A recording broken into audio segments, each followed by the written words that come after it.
Hello dear student, આજનો આપણો વિષય છે વિજ્ઞાન ધોરણ 8 પાઠ 10 તરુણાવસ્થા તરફ. આગળના વિડીયોઝ તમે જોયા હશે, બરાબર? એમાં આપણે જે પોઈન્ટ ચાલ્યા છે તમે તૈયારી કરજો, જોડે પાઠ્યપુસ્તક રાખજો, નોટબુક સાથે રાખજો, જેથી જે પોઈન્ટ તમને લખાવો તમે નોટમાં લખી શકો. અને હા, ખાલી નોટમાં લખવાના નથી, તૈયાર પણ કરવાના છે. જે બાળકો શાળાએ આવે છે એ તો અહીંયા મારી સાથે ભણે જ છે, અને જે તમે ઘરે રહીને અભ્યાસ કરો છો એ પણ તૈયારી કરજો. તો આપણો આગળનો પોઈન્ટ છે લિંગી અંતઃસ્ત્રાવો સિવાય અન્ય અંતઃસ્ત્રાવ. આગળના વિડીયોમાં તમે તરુણાવસ્થા એટલે શું, એનો સમયગાળો, ગૌણ જાતીય લક્ષણો, એ ઉપરાંત કેવી રીતે સંતતિનું લિંગ નિશ્ચયન થાય છે એની માહિતી પણ તમે મેળવી, રાઈટ? આજે આપણે લિંગી અંતઃસ્ત્રાવો સિવાય બીજા કયા અંતઃસ્ત્રાવો છે એના વિશે માહિતી મેળવવાની છે. તમને આપણા પોઈન્ટ પરથી એટલી તો ખબર પડી ગઈ હશે, પાઠ્યપુસ્તકમાં આપેલી છે આકૃતિ, તમે જોઈ હશે બધાએ, ક્યાં ક્યાં કેવા અંતઃસ્ત્રાવ અને કઈ ગ્રંથિઓ આવેલી છે એના વિશે માહિતી છે. હું સમજૂતી આપું છું, ધ્યાન આપજો. લિંગી અંતઃસ્ત્રાવો સિવાય અન્ય અંતઃસ્ત્રાવ. આકૃતિ 10.3 નું પુનઃ અવલોકન કરો. પિટ્યુટરી ગ્રંથિ દ્વારા સ્ત્રવતા અંતઃસ્ત્રાવ જનનાંગોને અનેક અંતઃસ્ત્રાવ ઉત્પન્ન કરવા ઉત્તેજિત કરે છે. તમે અભ્યાસ કરી ચૂક્યા છો કે પિટ્યુટરી ગ્રંથિ એક અંતઃસ્ત્રાવી ગ્રંથિ છે જે મગજ સાથે જોડાયેલી છે. એવું પૂછે પ્રશ્ન કે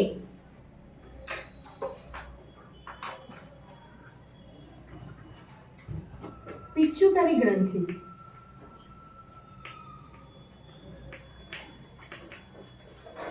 એનું સ્થાન પૂછે કે ક્યાં આવેલી છે, બરાબર? તો ક્યાં આવેલી છે? મગજમાં. અને કયો અંતઃસ્ત્રાવ ઉત્પન્ન કરે છે? તો પિટ્યુટરાઇન નામનો અંતઃસ્ત્રાવ ઉત્પન્ન કરે છે.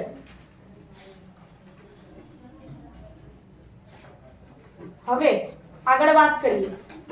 પિટ્યુટરી ગ્રંથિ એમાં મગજમાં આવેલી અને અંતઃસ્ત્રાવ છે પિટ્યુટરાઇન. આગળ જુઓ. પિટ્યુટરી ગ્રંથિ શુક્રપિંડ તેમજ અંડપિંડ સિવાય આપણા શરીરમાં થાઇરોઇડ, સ્વાદુપિંડ તેમજ એડ્રિનલ જેવી કેટલીક અન્ય ગ્રંથિઓ પણ છે, બરાબર? તો આપણા શરીરમાં જે ગ્રંથિઓ આવેલી છે વિવિધ પ્રકારની, એ વિવિધ પ્રકારની ગ્રંથિઓ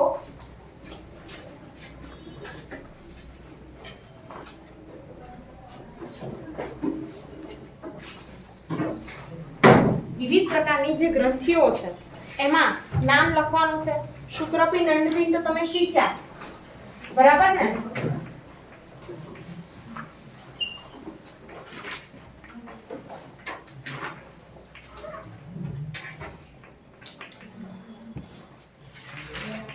શુક્રપિંડ ગ્રંથિ, અંડપિંડ ગ્રંથિ તમે નામ શીખ્યા, બરાબર ને? તો એનું સ્થાન ક્યાં છે? શુક્રપિંડનું અને અંડપિંડનું. શુક્રપિંડનું પુરુષમાં, અંડપિંડનું સ્ત્રીમાં. શુક્રપિંડ કયો અંતઃસ્ત્રાવ ઉત્પન્ન કરે? ટેસ્ટોસ્ટેરોન. અને અંડપિંડ છે પ્રોજેસ્ટેરોન.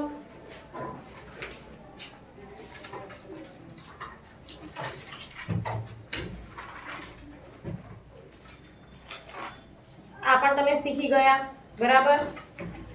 સોરી, ટેસ્ટોસ્ટેરોન અને પ્રોજેસ્ટેરોન એ નર અંતઃસ્ત્રાવ છે. માદા અંતઃસ્ત્રાવમાં ઇસ્ટ્રોજન આવશે.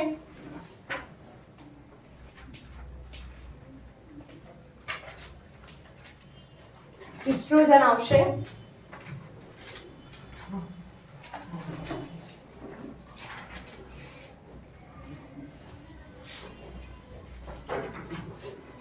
હવે આગળ વાત કરીએ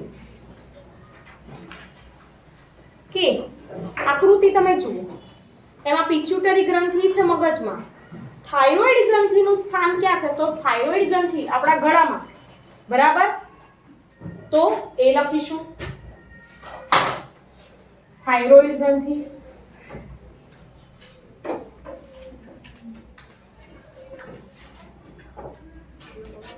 શાંત ગળામાં, અંતઃસ્ત્રાવ પૂછે કે કયો અંતઃસ્ત્રાવ ઉત્પન્ન કરે છે, થાઇરોક્સિન,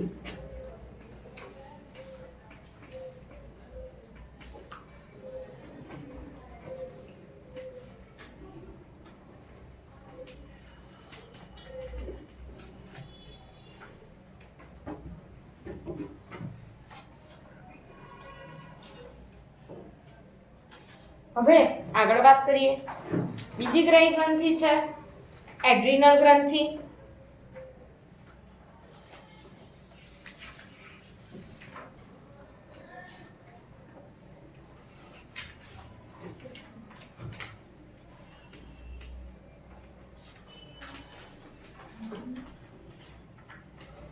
એડ્રિનલ ગ્રંથિ ક્યાં જોવા મળે છે, તો વિદ્યાર્થી મિત્રો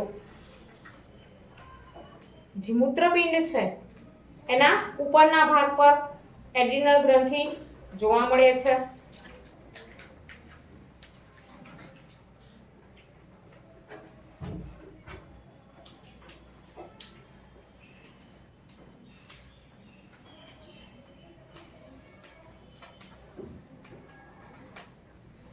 અંતઃસ્ત્રાવ છે એડ્રિનાલિન,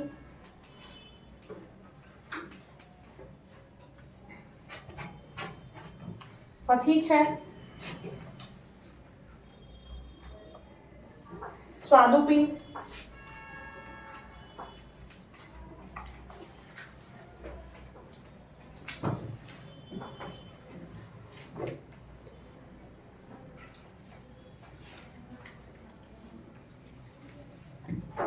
તો આપણે જાણીએ છીએ કે સ્વાદુપિંડ છે, પાચન તંત્ર વિશે આપણે અભ્યાસ કર્યો છે, મનુષ્યનું પાચન તંત્ર. તો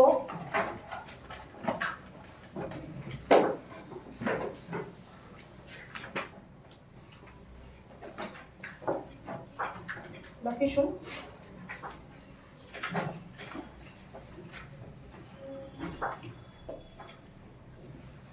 જઠરના બાજુમાં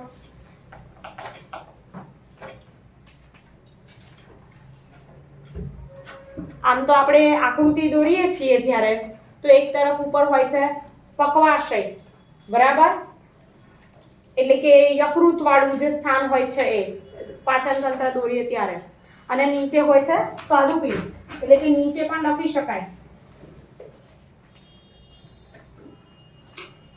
કયો રસ ઉત્પન્ન કરે,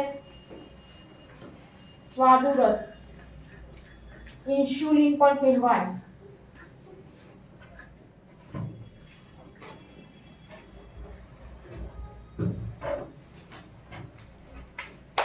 તો આ આપણી ગ્રંથિઓ છે. હવે હું તમને અંદરથી વાંચીને સમજાવું કે બુજો અને પહેલીને યાદ છે કે જ્યારે તે તેની માસીને ઘરે ગયા હતા, તે ડોક્ટર હતા, ત્યારે તેમણે ત્યાં કાકા નામના છોકરાને જોયો હતો, જેનું ગળું વધારે પડતું ફૂલેલું હતું. તમે ઘણી જગ્યાએ કે હોસ્પિટલ કે એવી જગ્યાએ ગયા હોય તો તમને ખબર પડે, અમુક માણસો અહીંયાથી ગળેથી આખી ગાંઠ ફૂલી ગયેલું હોય એવું ગળું દેખાય, અને ગાંઠ પણ દેખાતી હોય છે. તો એવું કેમ થાય, તો એ એક રોગથી પીડાતો હતો જેનું નામ છે થાઇરોઇડ ગ્રંથિનો રોગ. કાકાની થાઇરોઇડ ગ્રંથિ થાઇરોક્સિન અંતઃસ્ત્રાવ ઉત્પન્ન કરતી ન હતી. થાઇરોક્સિન અંતઃસ્ત્રાવ ઉત્પન્ન ન થવાને કારણે શું થયું કે ત્યાં ગાંઠ થઈ અને ફૂલવા લાગ્યું ગળું.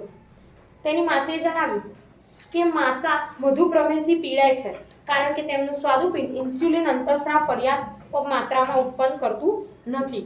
ઘણા લોકોને ડાયાબિટીસ હોય, બરાબર, તમારી આજુબાજુ તમે શબ્દ સાંભળ્યો હશે, રોગ ડાયાબિટીસ સાંભળ્યો હશે, થાઇરોઇડ વિશે પણ સાંભળ્યું હશે. થાઇરોઇડમાં શરીર ફૂલવા લાગે, ગળું ફૂલવા લાગે ધીમે ધીમે, અથવા તો ઘણાના વજનમાં વધારો થઈ જાય, ઘણાને ઘટાડો થઈ જાય, પછી ટેસ્ટ કરાય ખબર પડે કે થાઇરોઇડ છે ગળાના, એવી જ રીતે ડાયાબિટીસની વાત કરીએ, ઇન્સ્યુલિન છે એ ઉત્પન્ન ન થતો હોય પર્યાપ્ત માત્રામાં, તો એવા લોકોને ડાયાબિટીસનું રોગનું જોખમ રહે. અને આ ઇન્સ્યુલિનનું કામ શું છે, તો આપણે જે વધારે પડતું ગળ્યું ખાઈએ એ આપણે શુગરની માત્રાને ઇન્સ્યુલિન શું કરે છે, કંટ્રોલમાં રાખે છે, બરાબર. પરંતુ ઇન્સ્યુલિન ઉત્પન્ન ના થાય એટલે ડાયાબિટીસનું પ્રમાણ શું થાય, વધતું જાય. એટલા માટે ડાયાબિટીસ હોય એમને રોજે રોજ ઇન્જેક્શન પણ લેવા પડતા હોય છે ઇન્સ્યુલિનના. તમે જોજો. બુજો તેમનો પહેલી તેમના દવાખાનામાં લટકાવેલા ચાર્ટમાં દર્શાવેલા એડ્રિનલ ગ્રંથિ વિશે પૂછ્યું તો તેમના માસીએ તેમને જણાવ્યું કે એડ્રિનલ ગ્રંથિ અંતઃસ્ત્રાવને ઉત્પન્ન કરે છે જે રુધિરમાં ક્ષારની માત્રાને સંતુલનમાં રાખે છે. રુધિરમાં ક્ષારની માત્રાને સંતુલનમાં રાખે છે. એડ્રિનલ ગ્રંથિ એડ્રિનાલિન નામનો અંતઃસ્ત્રાવ ઉત્પન્ન કરે છે. એડ્રિનાલિન અંતઃસ્ત્રાવ શું કરે? ગુસ્સો, ચિંતા તથા ઉત્તેજનાની અવસ્થા, તણાવની સ્થિતિને નિયંત્રણમાં રાખવાનું કામ કરે છે. ઘણા વિદ્યાર્થીઓ એવા શાંત મગજના હોય, કોઈ દિવસ ગુસ્સો ના આવે, ટેન્શન ના લે, હંમેશા હસતા ને હસતા. જ્યારે ઘણા બાળકો કેવા હોય, હંમેશા દુખી ને દુખી, રડતા હોય, ટેન્શનમાં હોય, સતત તણાવમાં મગજ ચાલતું હોય. તો આ અંતઃસ્ત્રાવ ખૂબ મહત્વનો ભાગ ભજવે છે. તમારા શરીરમાં અંતઃસ્ત્રાવી ગ્રંથિઓ દ્વારા યોગ્ય પ્રમાણમાં અંતઃસ્ત્રાવ ઉત્પન્ન થવા જરૂરી છે. પરંતુ જ્યારે આવા અંતઃસ્ત્રાવ ઉત્પન્ન ના થાય તો હવે વિજ્ઞાન અને ટેકનોલોજી ખૂબ આગળ છે. તો શું કરવામાં આવે છે? બહારથી અંતઃસ્ત્રાવ પૂરા પાડવામાં આવે છે આપણા શરીરને, ઇન્જેક્શન દ્વારા, ટેબ્લેટ્સ દ્વારા વગેરે રીતથી. પરંતુ એ આપણા શરીરને કેવા છે, અમુક સારા પણ અમુક આપણા શરીરને નુકસાન પણ પહોંચાડી શકે. એટલે આપણા શરીરની તંદુરસ્તી છે એ જળવાઈ રહેવી જોઈએ. તમારે ધ્યાન રાખવાનું તમારા શરીરનું. થાઇરોઇડ તેમજ એડ્રિનલ ગ્રંથિ પિચ્યુટરી દ્વારા સ્ત્રવિત અંતઃસ્ત્રાવના માધ્યમ દ્વારા મળતા આદેશ અનુસાર પોતાના અંતઃસ્ત્રાવને મુક્ત કરે છે. પિચ્યુટરી ગ્રંથિ વૃદ્ધિ અંતઃસ્ત્રાવ પણ ઉત્પન્ન કરે છે. પિચ્યુટરાઇન તો છે પણ બીજો કયો? વૃદ્ધિ અંતઃસ્ત્રાવ.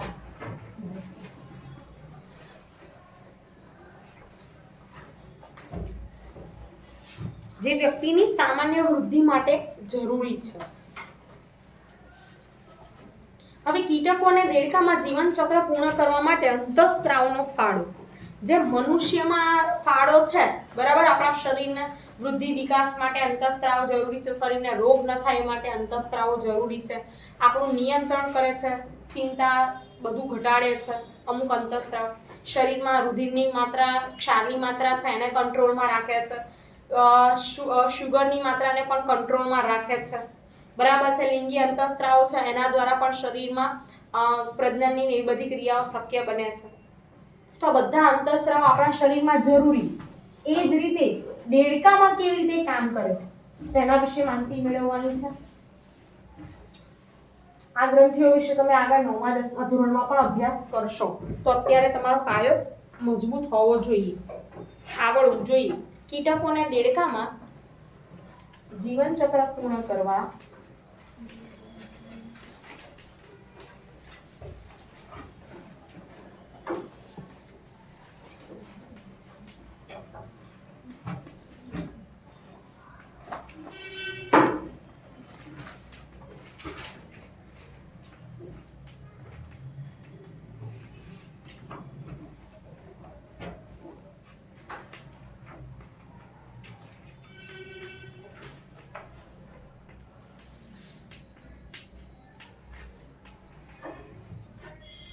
ચલો આગળ અભ્યાસ કરીએ.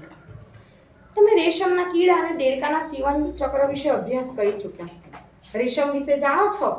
ધોરણ 7માં અભ્યાસ કરીને આવ્યા કે રેશમની શોધ સૌપ્રથમ કયા દેશમાં થઈ હતી? કોઈને યાદ છે? 8મામાં આવ્યા તો 7માનું ભૂલી ગયા એવું? બોલો પાછળ. ચીન. વેરી ગુડ, સાચો જવાબ ચીનમાં. એક વિદ્યાર્થીને તો આવડે છે, બરાબર. ઘરે બેઠા કોઈ અભ્યાસ કરી રહ્યા છે જે વિદ્યાર્થીઓ એમને આવડે છે, પાછળના ધોરણનું તમારે યાદ રાખવાનું છે, ભૂલી નથી જવાનું. રેશમની શોધ ચીન દેશમાં થઈ છે. રેશમના કીડાનો ઉછેર કરવામાં આવે છે. રેશમના કીડાનો ખોરાક શેતુરના પાન છે.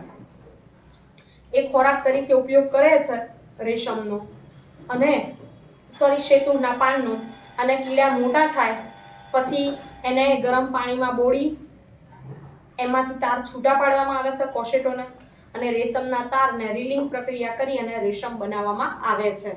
એઝ ઇટ ઇઝ આગળ વાત કરીએ દેડકાનું જીવન ચક્ર. તો દેડકામાં પહેલા ટેડપોલ હોય છે. ટેડપોલમાંથી ધીમે ધીમે ધીમે પુખ્ત દેડકો બને છે. હવે એ દેડકો બનવા માટેના રેશમ છે એમાં પણ શું થાય છે તો અંતઃસ્ત્રાવનો ફાળો જરૂરી છે દરેક સજીવમાં. એ આપણે શીખવાનું કે ઈયળને વયસ્ક ફૂદામાં રૂપાંતર થવા સુધી અનેક તબક્કામાં પસાર થવું પડે છે. એ તમને મેં વાત કરી. ટેડપોલને પુખ્ત દેડકો બનવા પણ અનેક તબક્કામાંથી પસાર થવું પડે. તેમાં પહેલો પોઈન્ટ છે કે લાર્વામાંથી પુખ્ત બનવા આવા પરિવર્તનને કાયાંતરણ કહે છે. કાયાંતરણ એટલે શું? તો જે ટેડપોલ હોય એમાંથી પુખ્ત દેડકો બનવાની જે અવસ્થા છે એને શું કહેવાય? કાયાંતરણ. કીટકોમાં કાયાંતરણનું નિયંત્રણ કીટ અંતઃસ્ત્રાવો દ્વારા થાય છે.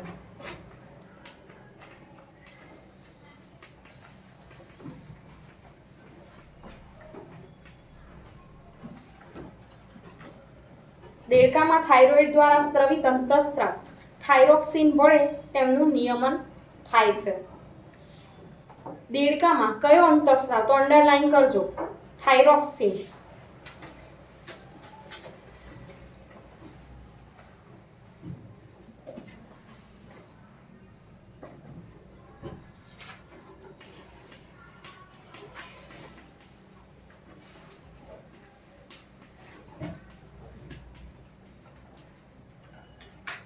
હવે નેક્સ્ટ ટોપિક આગળ વધીએ કે થાઇરોક્સિન એ શું કરે છે? તો દેડકામાં જે થાઇરોક્સિનના ઉત્પાદન માટે પાણીમાં આયોડિનની હાજરી આવશ્યક છે.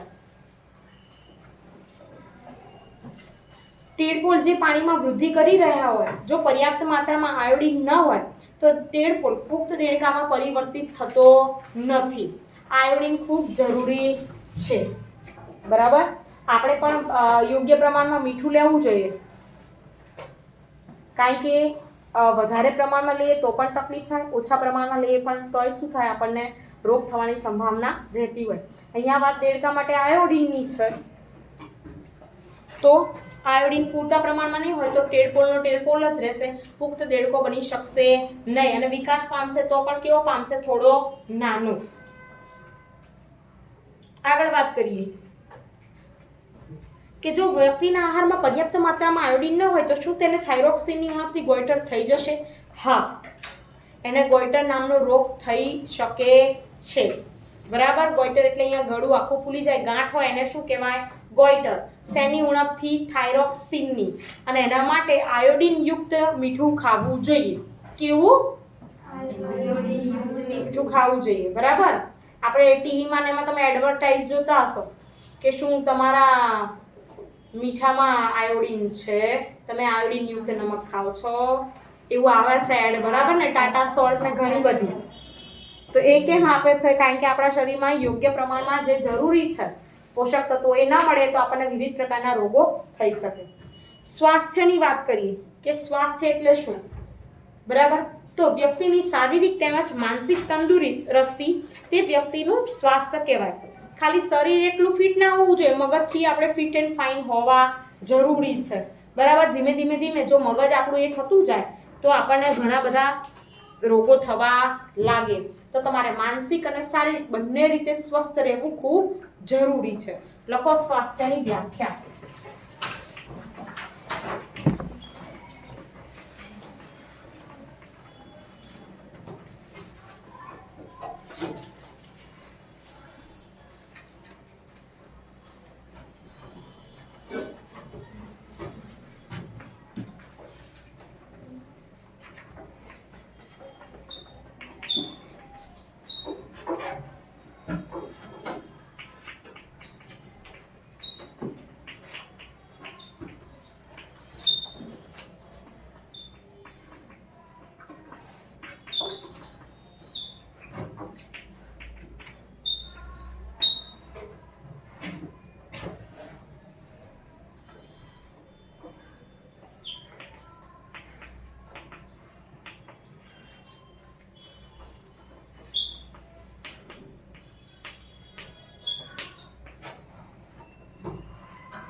હવે એ આપણે કેવી રીતે સ્વસ્થ રાખી શકીએ?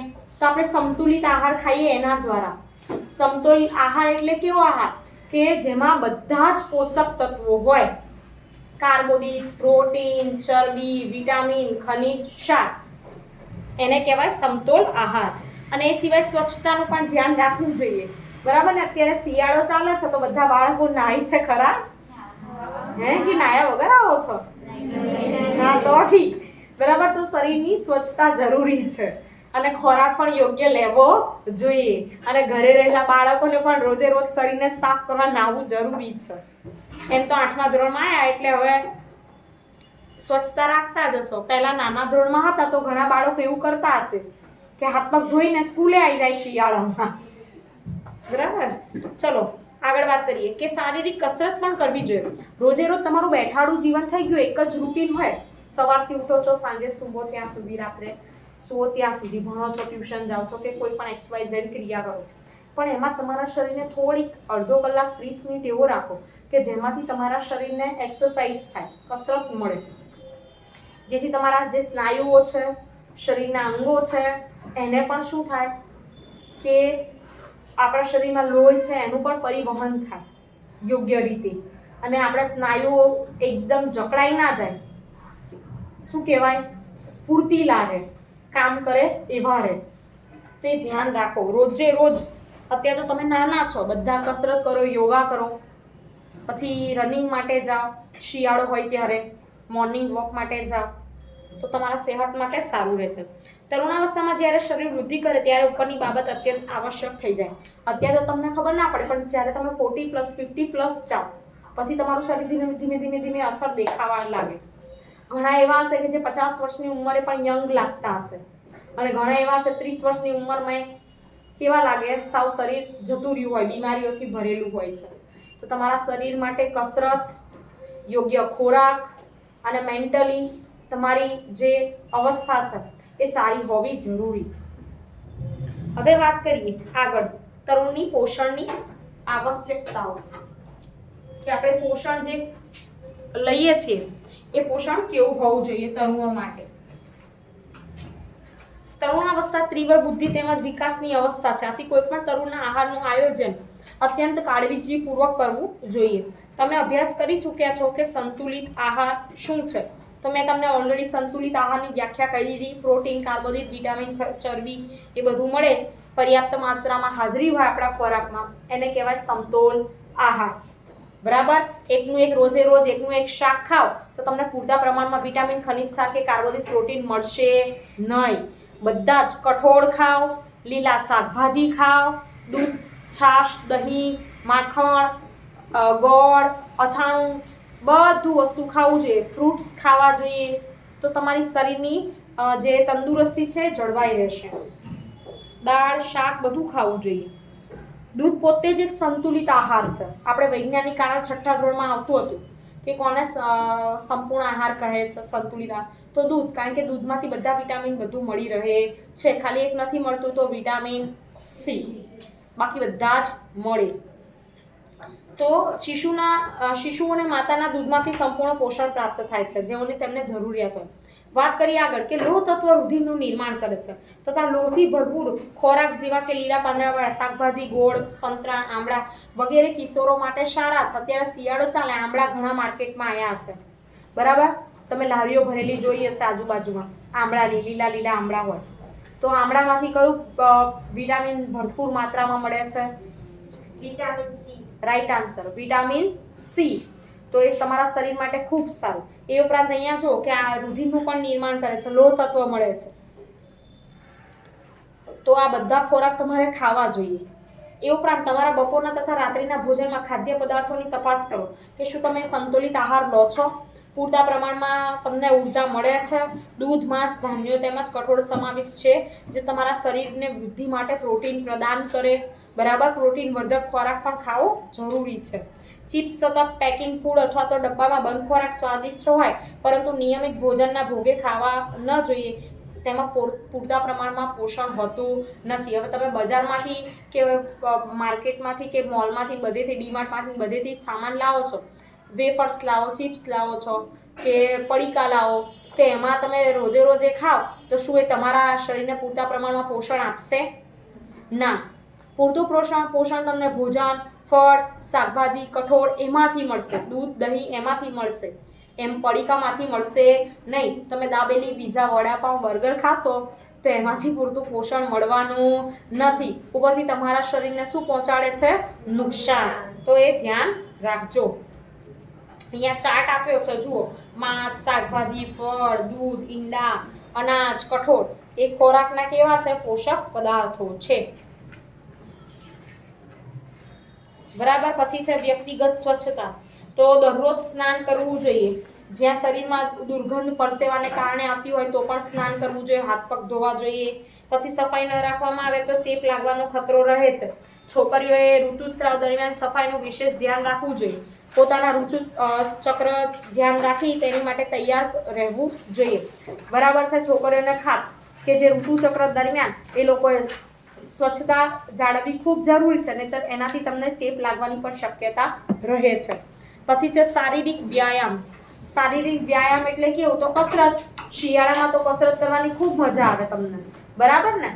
જો કસરત ન કરો તો તમારા હાડકાં છે એ કેવા થઈ જાય?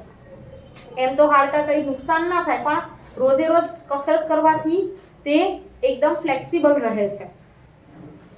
તાજી હવામાં ફરવું જોઈએ, રમવું જોઈએ, બરાબર? એટલે વ્યાયામ કરજો બધા. અહીંયા કેટલીક માન્યતાઓ છે કે ઋતુસ્રાવ સમયે જો છોકરી કોઈ છોકરાને જુએ તો ગર્ભવતી બની જાય, પણ એવું કંઈ હોય નહીં. પહેલાંના સમયમાં કેવું હતું કે માણસો ભણેલા ગણેલા નહોતા, એજ્યુકેશન જેવું કંઈ જ નહોતું, બરાબર? હજુ ઘણા ગામડાઓમાં તો એવી જ પ્રથા ચાલતી હોય છે. પણ હવે તમે ભણેલા ગણેલા છો, તમે 8મા ધોરણથી આવા પાઠ ભણો છો, 7મા ધોરણથી તમારા શરીરના અંગો વિશે અભ્યાસ કરો છો, એટલે તમને બધી માહિતી છે. પછી સંતાનની જાતિ માટે માતા જવાબદાર. તો એ પણ આપણે આગળ વાત કરી ચૂક્યા કે એના માટે રંગસૂત્રો જવાબદાર છે. ત્યારબાદ ઋતુસ્રાવની અવસ્થામાં છોકરીનું રસોડામાં કામ કરવું નિષેધ. તો આ બધી પુરાણી માન્યતાઓ છે. અત્યારે એવું કશું રહ્યું નથી. અત્યારે તો બધી જ જગ્યાએ કામ કરતા હોય છે અને બધી જગ્યાએ જતા હોય છે. આગળ વાત કરીએ કે નશાકારક પદાર્થોને ના કહો, બરાબર? તો આપણે જાણીએ છીએ કે ડ્રગ્સ, જો કોઈ દવા છે ડૉક્ટર દ્વારા આપવામાં આવેલી ના હોય ત્યાં સુધી કોઈ પણ વ્યક્તિ એવું કહે કે આ ડ્રગ્સના સેવનથી સારું લાગશે તો એ દવા લેવી જોઈએ નહીં. આ વધારે પડતી દવા લો ને, તમે જાણ્યા વગર જાતે દવા ખાઈ લો તે તમારા શરીરને નુકસાન પહોંચાડે છે. ડૉક્ટર પ્રિસ્ક્રાઇબ કરી આપે, તમારા રોગને સમજી તો તમારે દવા લેવી જોઈએ, એ વગર દવા લેવી નહીં. પછી જે નશાકારક પદાર્થો છે, બરાબર, અત્યારે માર્કેટમાં ધૂમ વેચાણ ચાલે, સરકાર કાર્યવાહી પણ કરતી હોય છે, તો એવાથી પણ તમારે દૂર રહેવું જોઈએ. હવે જુઓ, ઘણીવાર કેવું કે એડિક્શન થઈ જાય, પાન મસાલા છે, સિગારેટ, એવું બધું ખાતા હોય એ લોકોને કેવું એડિક્શન થઈ જાય. જો એ ના ખાય તો એમને ચાલે નહીં, તો એનાથી તમારે દૂર રહેવું જોઈએ. એડ્સ વિશે તમે સાંભળ્યું હશે કે જે HIV નામના ખતરનાક વાયરસ દ્વારા થાય છે. એડ્સ કયા વાયરસ દ્વારા થાય એવું પૂછાય તો HIV.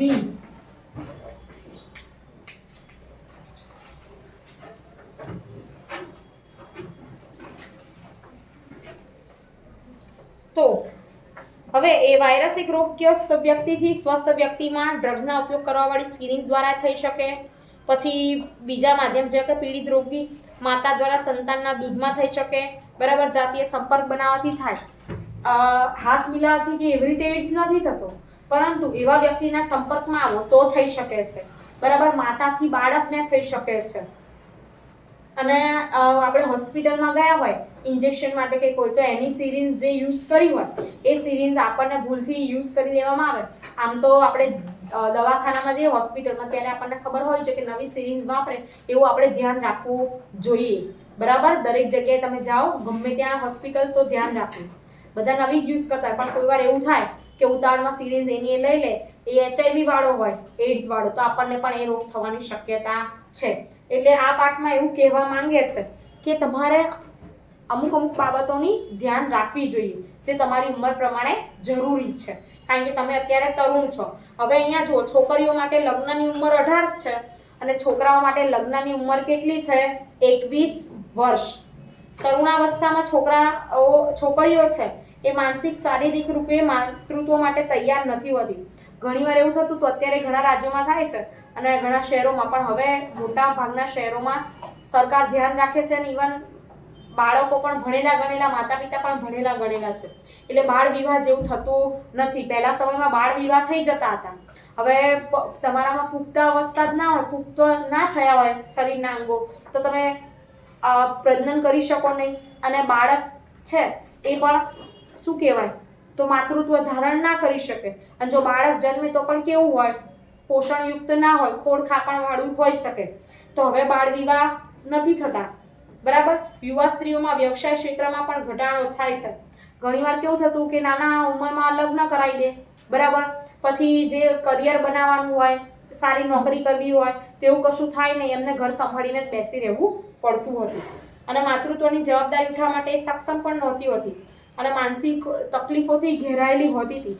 એ સમયગાળામાં એવું હતું. હવે સમયગાળો સારો છે, સ્ત્રીઓમાં અને પુરુષોમાં ભણતરના કારણે સમજ આવી છે, બરાબર, એજ્યુકેટેડ થયા છે. એટલે કેટલી ઉંમરે લગ્ન કરવા જોઈએ, જીવનમાં શું જરૂરી છે, કઈ કઈ સાવચેતી રાખવી જોઈએ, બધી એમને ખબર પડતી હોય છે અને તમને પણ ખબર પડે છે. તમે તમારા નિર્ણય જાતે લઈ શકો છો, બરાબર, કારણ કે હવે તમે તરુણ થયા. તો આપણે આ પાઠ આટલે સુધી રાખવાનો છે. પાઠ અહીંયા આપણો પૂર્ણ થાય છે. બધા અગત્યના પોઈન્ટ તૈયાર કરજો. વ્યાખ્યાઓ આવતી હોય, પ્રશ્નોના જવાબ છે, બધું જ તમારે તૈયાર કરવાનું છે. Thank you.